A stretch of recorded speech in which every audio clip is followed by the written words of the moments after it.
शेतकरी मित्रांनो, तुम्ही या अगोदर कांदा चाळ घेतलेली आहे का? आणि नसेल घेतली तर तुमच्यासाठी हा व्हिडिओ महत्त्वाचा आहे।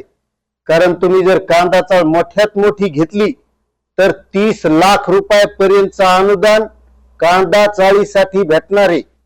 आणि एकदम महत्त्वाचं आहे, कारण कांदा चाळ ही कांदा साठवण्यासाठी उपयोगी पडते। आणि ज्यावेळेस तुमच्याकडला कांदा विकल्या गेला त्यावेळेस तुम्हाला इतरही उपयोगी पडू शकते। आणि जर अशा 3 प्रकारच्या कांदा चाळी आणि त्यासाठी सरकारकडून 50% पर्यंतचं अनुदान हे मिळत असते।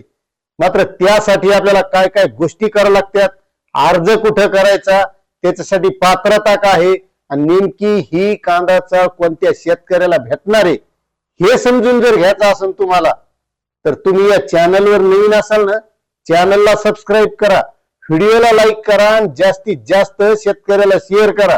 म्हणजे तुम्ही शेअर केलं, तुम्हाला नसेल बी घ्यायची तर कमीत कमी दुसऱ्याचा तरी फायदा होईल तेवढा विचार करा आणि व्हिडिओ शेवटपर्यंत बघा।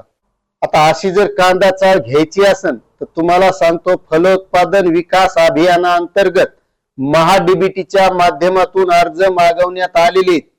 तुम्ही जर केलेला नसेल तर तुम्ही यासाठी लवकरात लवकर अर्ज करायचा। आणि तुम्हाला सांगतो, आता लय मोठ्यात मोठी नाही विक्री झाली, आपल्या हिशोबाने आपण आपल्याला जेवढे वावर आहे त्या हिशोबाने करायची।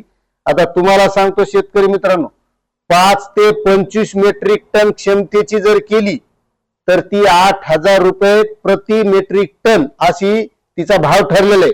त्याच्यात 50% अनुदान आहे।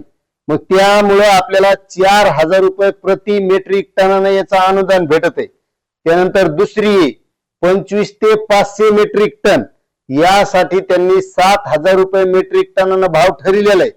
आणि त्या अंतर्गत तुम्हाला 3,500 रुपये हे अनुदान अर्थसहाय्य म्हणून मिळत असते।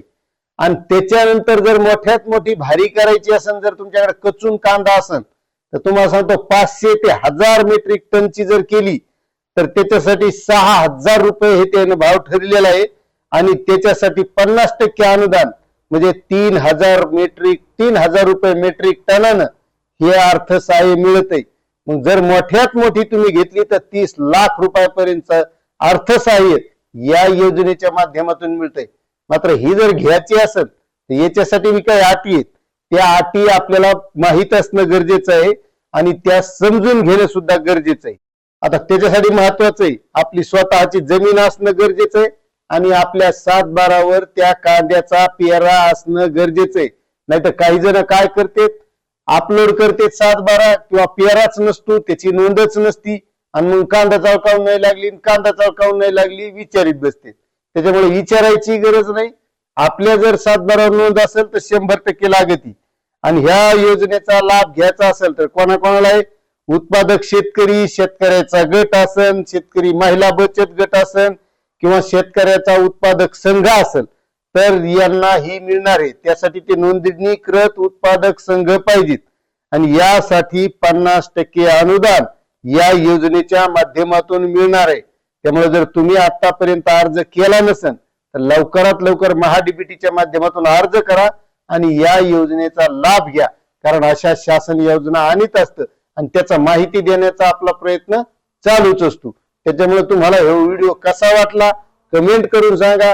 चॅनलवर नवीन असाल तर सबस्क्राईब करा, व्हिडिओला लाईक करा आणि तुम्हाला नसेल घ्यायची कांदा चाळ तर दुसऱ्या शेतकऱ्याला हा व्हिडिओ पाठवा, म्हणजे ते तरी फायदा घेतील। धन्यवाद।